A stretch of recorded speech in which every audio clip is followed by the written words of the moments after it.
আসলে তোমরা কি চাচ্ছ? আমরা চাচ্ছি তোমরা যেরকম ভাবে সবার পুজো করো তেমন করে আমাদেরকে পূজা করতে হবে।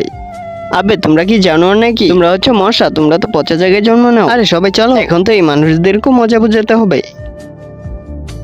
তো ছেলে বলো, আমার মেয়ে কেমন লেগেছে? হয় জি, আপনার মেয়ে এক নাম্বার। আরে এটা আমি মানবো না। আরে আমি দিদিকে না, আরে একে না, আমি তো শুধু মশাকে মারতে চেয়েছিলাম। আরে চল তোরা বাঘ এখান থেকে। আরে শান্তিতে বাথরুম করতে দিচ্ছে না। এই মশা তো আমাকে ঘুমাতেও দিচ্ছে না। হাত এ তো আমাকে ঘুমাতেই দিল না। তোরা তো আমার বিয়ে ভেঙে দিয়েছিস, আর আমাকে শান্তিতে ঘুমাতেও দেসনি, আর তোরা তো আমাকে হাঁকতেও দেসনি। মনে রাখো, আমাদের পুজো করো তবেই শান্তিতে বাঁচতে পারবে। নাও এখন আমাদের পুজো শুরু করো।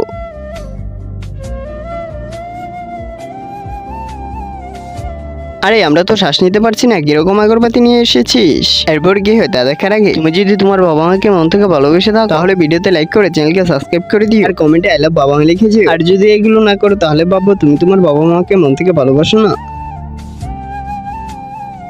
আমরা মানুষরা আমাদের জন্য আলাদা আগরবাতি বানিয়েছি, আর তোমাদের জন্য আলাদা আগরবাতি বানিয়েছি।